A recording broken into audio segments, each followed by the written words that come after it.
Hello, and thanks for checking out Chemistry Connections on the Hopewell Valley Student Podcasting Network, a proud partner of hvspn.com, where students come together to publish content to share with the world. The opinions represented within this episode are those of the content creators only. Please enjoy the show.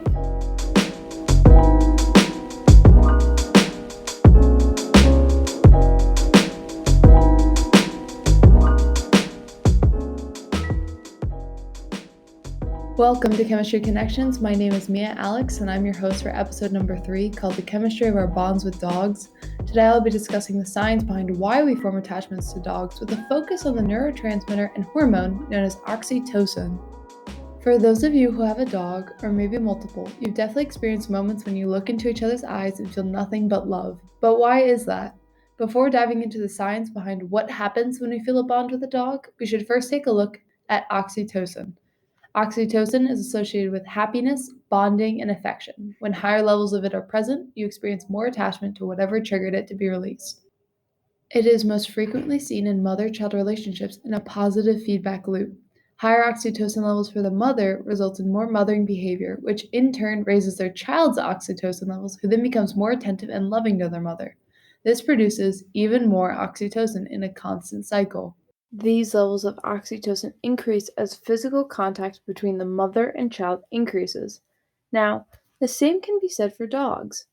Physical contact with dogs, namely in the form of petting, produces more oxytocin both for the human and the dog, just as it does for mothers and their children. Just thinking about or gazing at our four-legged friends bolsters the production of this neurotransmitter for both the human and dog. And in dogs, oxytocin causes more friendly, attentive, and sociable behavior while also lowering aggression levels. Scientifically, oxytocin is a molecule with a molecular formula of C43H66N12O12S2. This means that in a molecule of oxytocin, there are 43 carbon, 66 hydrogen, 12 nitrogen, 12 oxygen, and 2 sulfur atoms. So, with its weight of 1,007.2 grams for every mole of oxytocin, it's a pretty large molecule. To draw it back to the topic of animals, just thinking about our dog raises oxytocin levels.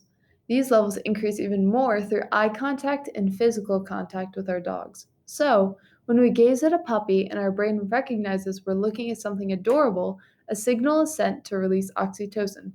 Specifically, to release oxytocin, it must be transported from the cell body to the axon terminal and then released from there. This occurs in the hypothalamus after the trigger of seeing, petting, or thinking about a dog. This signal increases the membrane potential of the neuron, and then the process starts. When the membrane potential is increased, voltage-gated ion channels open, flooding that portion of the membrane with positively charged cations. In chemistry terms, the signal gives the cell enough voltage to trigger the opening of the ion channels, and this releases the positively charged cations, either potassium, sodium, or calcium. And this entire process is known as depolarization. Technically speaking, the membrane potential is the difference in electrical charge between the inside and outside of the neuron, and a voltage-gated ion channel is a channel that either holds or releases ions based on the membrane potential of the cell. When ions are released from the voltage-gated ion channel, that portion of the membrane is depolarized. In order to restore its normal charge, separate voltage-gated ion channels open and cations are released from the depolarized section of the membrane. However, releasing the cations from one side of the membrane sends them to another area, thus depolarizing that section. This cycle continues until oxytocin has been successfully transported through the membrane and released, at which point the ion channels close and stop releasing the cations that trigger the depolarization and repolarization process. This is virtually instantaneous, and after it's completed, we feel the effects of love and attachment to the dog. So, the next time you see an adorable puppy, just know that your hypothalamus is working overtime to release the oxytocin that causes those feelings of overwhelming affection for the animal. The reason why we release oxytocin upon the sighting of a dog is due to their physical appearance. With their large head and eyes, combined with a small mouth and nose, as well as chubby cheeks, the physicality of dogs triggers the human instinct to be caring and protective of them as we would a young child. Combined with their inability to verbally communicate, it makes sense that we as humans often use babying voices when talking to dogs and caring for them. The hormone that triggers those nurturing instincts? You guessed it, oxytocin.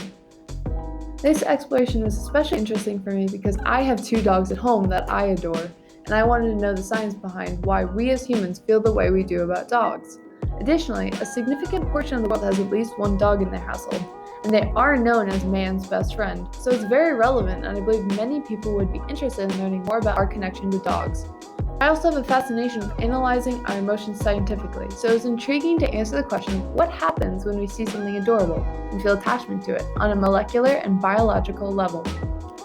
Thank you for listening to this episode of Chemistry Connections. For more student-ran podcasts and digital content, make sure that you visit www.hvspn.com.